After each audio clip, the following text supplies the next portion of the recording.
আপনার বাড়িতে কে কে আছে? বাড়িতে আমার বিটি আর একটা লাকি আছে, ছোট্ট লাকি, কেবল 2 বছর হয়নি। বাজারের টাকা নাই? হ্যাঁ, বাজার করার টাকা নাই আপনার কাছে? না। কত টাকা লাগে বাজার করতে? অটোটা লাগে না, এই হয়তো চাল টাল নুন তেল এগুলেন কিনা লাগে, সরষের তেল এগুলেন। কয় টাকা হলে কি বাজার করা হবে? বাজারে এখন গরিব মানুষ, আপনারা যা দিবেন তাই। এই দোকানে বাজার পাওয়া যায় না, বাজারে এই দোকানে। কোন দোকানে? এই যে দোকানে। আচ্ছা, এই দোকানে। চলেন আমি আপনাকে বাজার করে দিব। হ্যাঁ, দিলে খাবো বাবা। আমি বাজার করে দিলে খুশি আপনি? হ্যাঁ, আমি খুশি বাবা। হ্যাঁ, আমি খুশি। আচ্ছা, কি কি লাগবে আপনার? তেল, হাতে চাল, হাতে নুন টুন এগুলো দিলে আমি খুশি হব। আসেন, হাতে ডাল এগুলো দিলে আমি খুশি হব। আসেন। ওই দিকে নাকি সংকে সমস্যা না, দিলেই নি। কোন দোকান বলেন? এইদিকে দোকান, এই সংকে। আপনি আমার কিন্তু মায়ের বয়সী।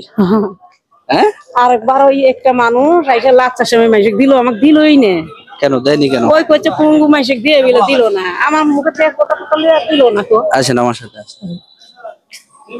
এই দোকানে সব পাওয়া যায়, তেল নুন চাল সব এই দোকানে পাওয়া যায়। আবার ওই পারো আছে, এই পারো আছে। এই দোকানে পাবেন?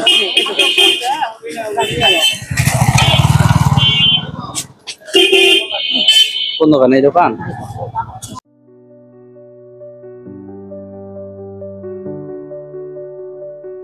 কত টাকা হয়েছে ভাই?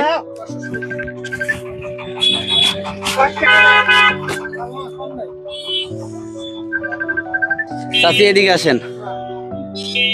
আসসালামু আলাইকুম, আমি আপনাদের রাজশাহীর সন্তান, আর আমি বর্তমানে অবস্থান করছি আমাদের নিজ এলাকা আলিপুর বাজারে। আর চাচি আমার মায়ের বয়সী, একদম অসহায় মানুষ। আর এই সামান্য বাজার এটা আপনার। সব পেয়েছেন আপনি? সব পাইছি বাবা। হ্যাঁ, সব পাইছি। আমার জন্য একটু দোয়া করে দিবেন। আল্লাহ দোয়া করে, আমি দোয়া করে দিই। আল্লাহ যেন তোমাকে ভালো রাখে, আল্লাহ যেন কবুল করে আমার দোয়া, যেন তুমি সুস্থ থাকো বাবা। ইনশাআল্লাহ। ভালো থাকবেন সবাই। আর আসুন আমরা সবাই আমাদের নিজ নিজ এলাকায় অসহায় মানুষের পাশে থাকার চেষ্টা করি। সবাই আমাদের জন্য দোয়া করবেন। আসসালামু আলাইকুম। আচ্ছা, ওয়ালাইকুম সালাম।